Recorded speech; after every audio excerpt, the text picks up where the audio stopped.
"Forward, 8th Vermont!" shouted Adjutant Spaulding from the head of the column, and fell dead. The men obeyed, and instantly the line was in motion. But in less than 5 minutes, 60 noble Green Mountain boys dropped dead or wounded, and it was impossible to advance in the teeth of such a hurricane of shot and shell. Again and again did these brave fellows face the terrible fire, but advance was instant death, and a shudder of horror ran through the stoutest hearts at sight of the bloody sacrifice.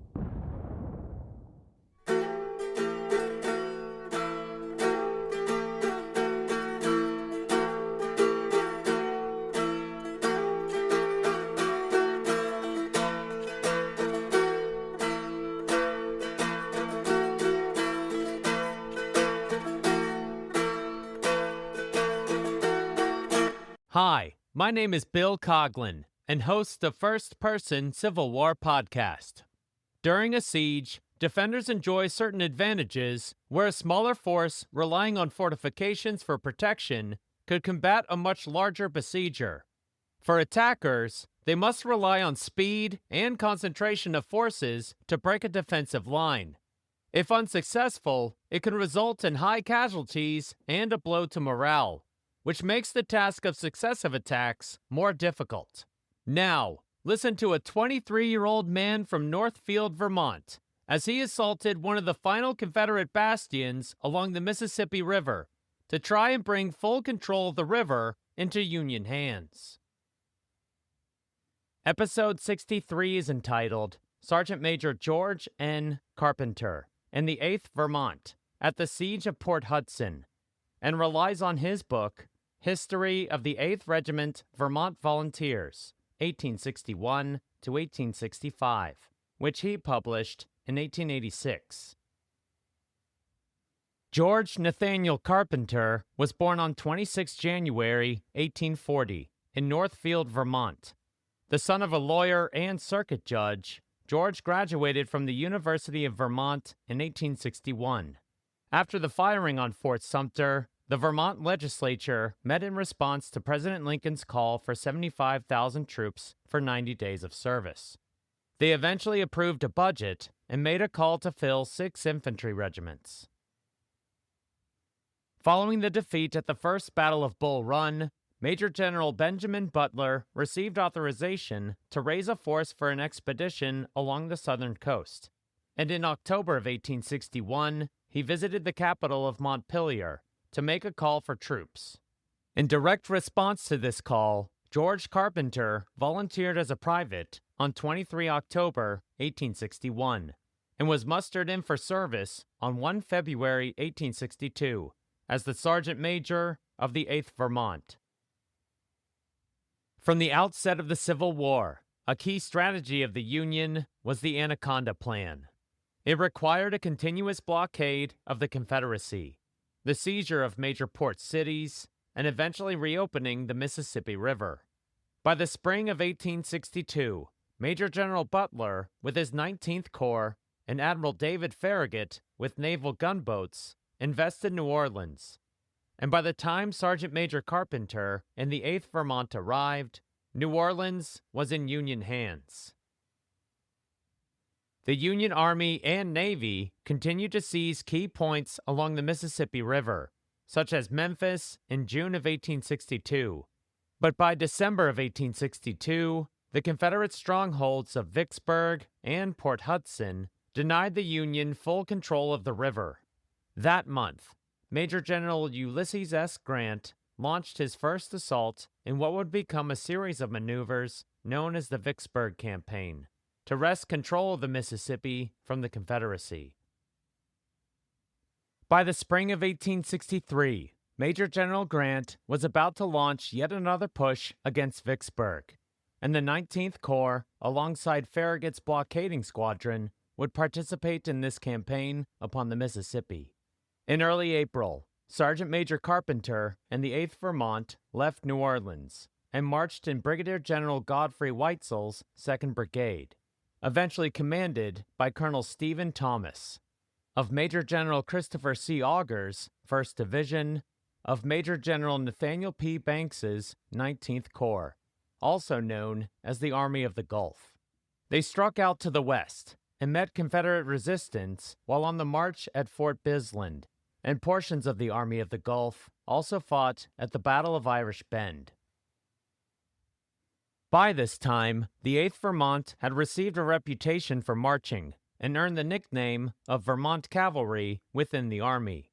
And as they neared the town of Alexandria, Sergeant Major Carpenter and his fellow cavalrymen were presented with a challenge. But General Banks was anxious to reach Alexandria that evening, and, desiring to humor him and create a little excitement, the 75th New York, which followed next to the 8th Vermont, challenged the latter to a race. Vermont cavalry were quite willing to give their neighbors a lesson in endurance, and the two regiments started off at a lively rate, the 8th leading with long, quick strides, encouraged by lively music of the band, snatches of John Brown, and other familiar war songs, and cheers from the line officers.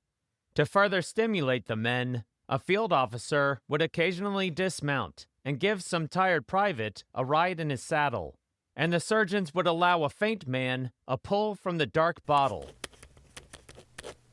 With the arrival of the 19th Corps at Alexandria, in the 8th Vermont, the winner of the race, the Confederate forces in the region were scattered, and Major General Banks turned his attention upon the fortifications of Port Hudson. Just as at Vicksburg, Port Hudson sat atop bluffs which gave artillery a commanding view of the Mississippi River, and the Confederates fortified the land approaches with trenches, abattis, and gun emplacements, which turned it into a defensive bastion. On 25 May, Sergeant Major Carpenter and the 8th Vermont arrived at Port Hudson and took their place in the Union trenches around the town.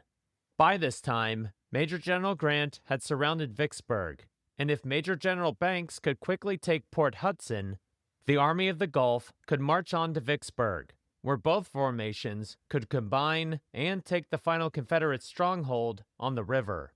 On 27 May, the gunboats and field artillery began firing upon Confederate positions. The first assault upon Port Hudson had begun. Waiting to advance in the third line was Sergeant Major Carpenter and the 8th Vermont. In a few moments, they passed the broken lines of the other brigades, fell upon the enemy with a rush, captured many of them, and hurried the rest from point to point until they were sent back in disorder behind their main fortifications. When Colonel Thomas halted his line after his brilliant sally, they found themselves within 50 or 75 yards of the main earthworks, and exposed to a murderous fire which the Confederates opened upon them.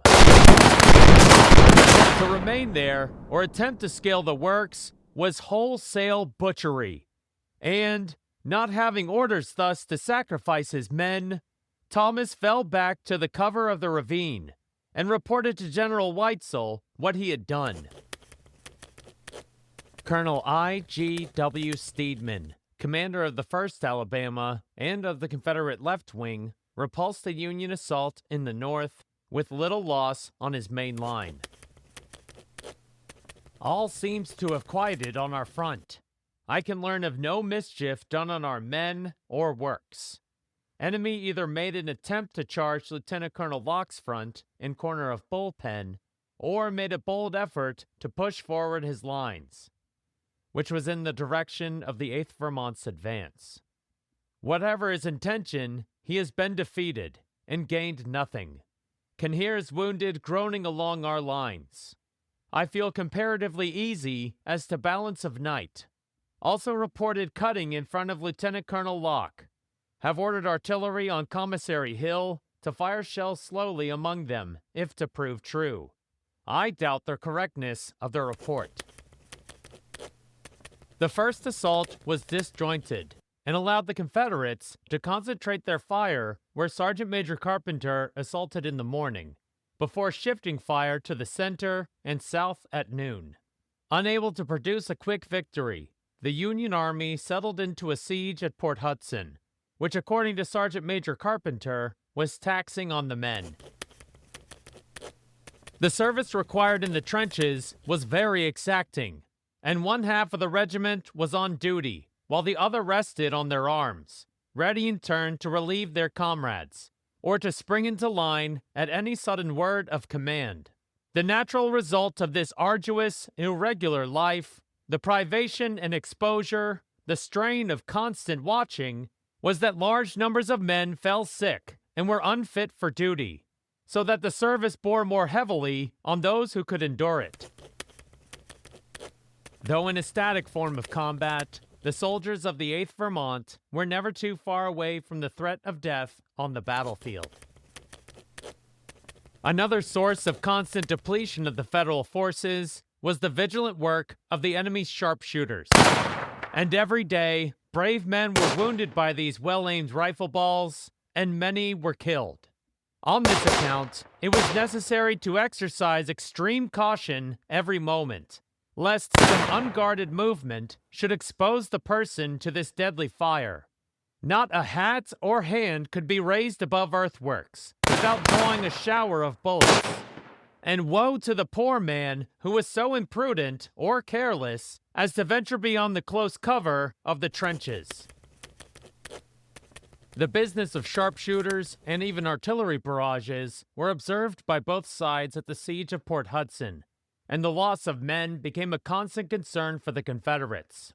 Now cut off from any assistance from beyond their own lines, conserving manpower was foremost on men such as Brigadier General W.N.R. Beale, commander of the Confederate Center. With my brigade, I was assigned a certain portion of the breastworks to defend. Since the enemy have appeared in our front, more than 1/3 of my best troops have been taken from me and moved to the left, which reinforced the line in vicinity of the 8th Vermont, where they are now under the command of a junior officer. This I did not object to, as the interests of the service seemed to require such an assignment. But now that 80 men on the right are found who are worse than no men at all, I do object to having men taken from my line, which is so thinly guarded that I am constantly fearing the enemy may storm the works, and 80 soldiers that cannot be trusted put in their stead. Still intent on carrying the works, Major General Banks brought more men and materiel to Port Hudson and ordered a second assault on 13 June. In the meantime, the Confederates had strengthened their fortifications and meant that the Union assault would have to negotiate these obstacles.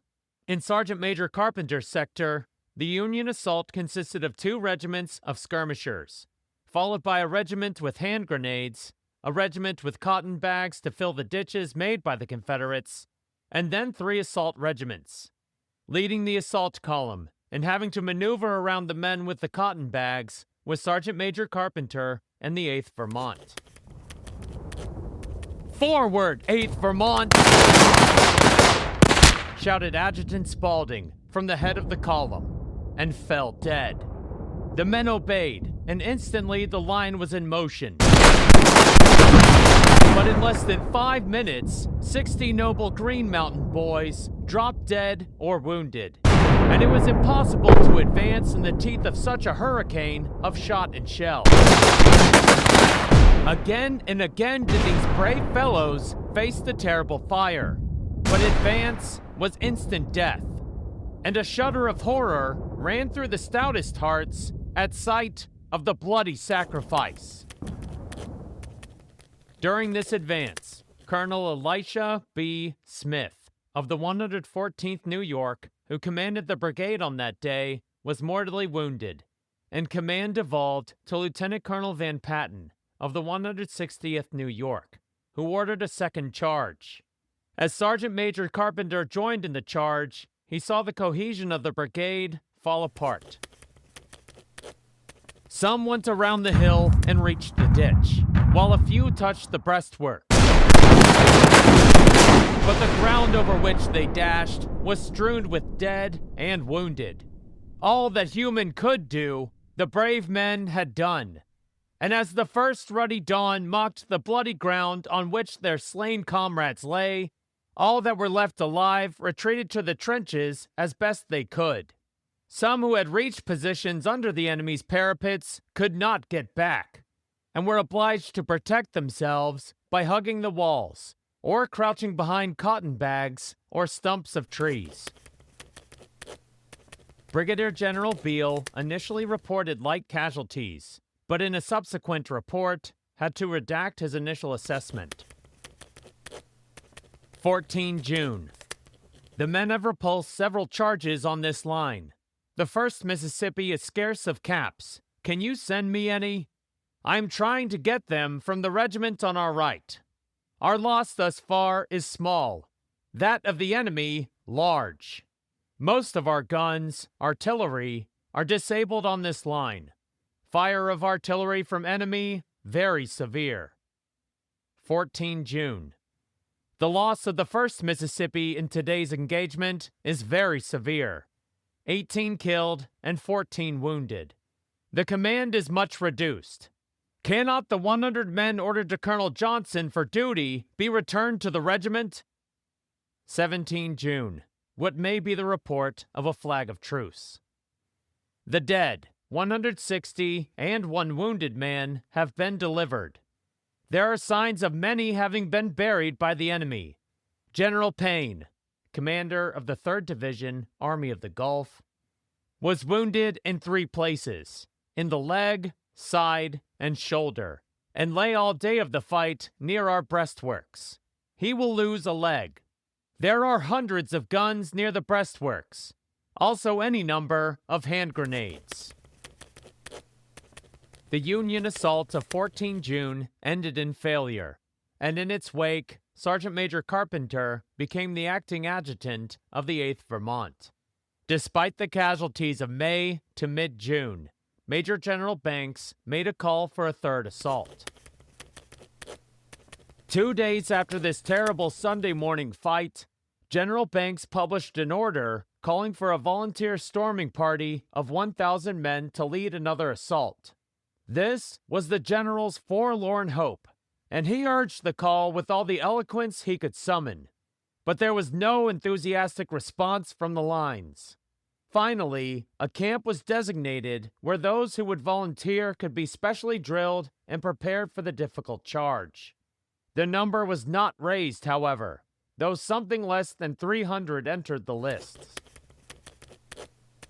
With not enough volunteers, the Union Army continued its siege and placed landmines under the Confederate works. While the Confederate line held around Port Hudson, they also lacked the strength to mount a significant breakout. But there were independent Confederate commands that harassed the Union rear, which Sergeant Major Carpenter and the 1st Division were dispatched to intercept. In the latter part of June, General Banks was informed that the enemy had captured a wagon train in the rear, and Weitzel's division was ordered to leave the trenches and move against any Confederate forces found hovering around. Accordingly, Colonel Thomas led his brigade in this march, though scarcely strong enough to sit on his horse. The first night, the troops camped in line of battle amid a heavy rain. The next day, a long, tedious march was made, without discovering the enemy, and on the 3rd day, the division returned to the trenches.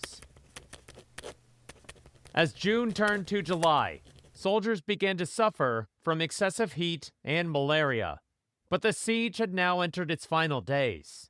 On the 4th of July, the Confederate Army at Vicksburg surrendered to Major General Grant, news of which reached Port Hudson on the 7th, to hearty cheers from the Army of the Gulf.